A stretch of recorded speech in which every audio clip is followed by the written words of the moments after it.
भाई साहब समझते हैं कि इंडिया से वो डायरेक्ट पंगे नहीं ले सकते, लेकिन वो पंगे कैसे लेते, छोटा सा अंश देता हूँ। हाल फिलहाल में भारत का एक बहुत बड़ा कॉन्फ्लिक्ट हुआ पड़ोसी एक देश से, ठीक है।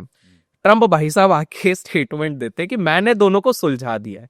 कैसे सुलझा दिया? एक तरफ वो बोलते हैं मैं टेररिज्म को एडवोकेट नहीं करता हूँ, और उसी दिन सुबह क्या होता है, आईएमएफ से अचानक से फंडिंग चले जाती है उसी राज्य को, लोन आईएमएफ को। भले ही आईएमएफ ये जरूर कहता है कि बेटा हमको पूरी अकाउंटेबिलिटी चाहिए, कहाँ का पैसा लगाओगे, लेकिन वो लोग तो एक्सपर्ट है ना यार घुमाने फिराने में। लेकिन ये दोगलापन ही है। एक तरफ आप बोल रहे हो मैं टेररिज्म को सपोर्ट नहीं करूंगा, और फिर जिस देश को आप क्लियर कह रहे हो कि जहां से टेररिज्म हो रहा है वहीं पर आप आईएमएफ के थ्रू पैसा दे रहे हो, भले ही जो भी इंटरेस्ट रेट पे दे रहे हो वो तो पहले भी कितना दिया हुआ है। दैट इज क्लियर कट दोगलापन। और उसके बाद you have the audacity to come on Twitter X and say कि मैंने दोनों का वो करवा दिया भैया, उसके बाद भी शेलिंग हुई थी। Let me tell you. So point है कि ट्रम्प भाई साहब तो है नहीं किसी के सके, बट वो इंडिया के साथ एटलीस्ट उनके आसपास जो समझदार लोग हैं कैबिनेट में उनके साथ, वो उनको कुछ उल्टा पुल्टा नहीं करने देंगे।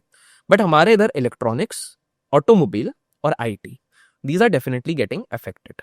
आईटी में देखिए वीजा का उन्होंने बहुत बड़ा लफड़ा उधर शुरू किया, illegal immigrants and all those things. We all know immigrant सबसे ज्यादा कौन से साउथ एशियन जगहों से आए हैं वहां पे, तो what he is indirectly targeting, हमको वो चीज समझ में आ रहा है।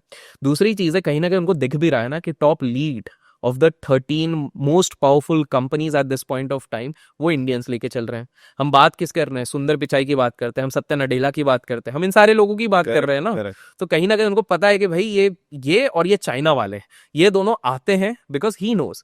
जैसे एक फैक्ट आपको पता होगा कि हमारे देश में सीए करना या फिर एक आईएम अहमदाबाद निकालना इज लाख गुना डिफिकल्ट एज कम्पेयर टू बाहर का एक बेस्ट एजुकेशनल फैसिलिटी में अपना एडमिशन लेना। उधर फीस जरूर ज्यादा है, बट क्रैक करने में कितना जमीन आसमान का अंतर हो जाता है। Cracking an IIT is much much much difficult than going to US और UK for that matter and cracking the best one by giving a GMAT and कुछ भी करके, ठीक है। तो कहीं ना कहीं उन्हें पता है इस चीज को, ये बहुत बड़ा पंगा है। बट तीसरी चीज, जो सप्लाई चेन आप जो कह रहे हैं जो सबसे ज्यादा होगा वो होगा इलेक्ट्रॉनिक्स। अब एक चीज हमको ये चीज समझनी है कि यूएस की जीडीपी में हमारे एक्सपोर्ट्स का योगदान बहुत कम है, इट्स जस्ट 1%। तो Trump doesn't have a space to do a lot of उंगली विद अस।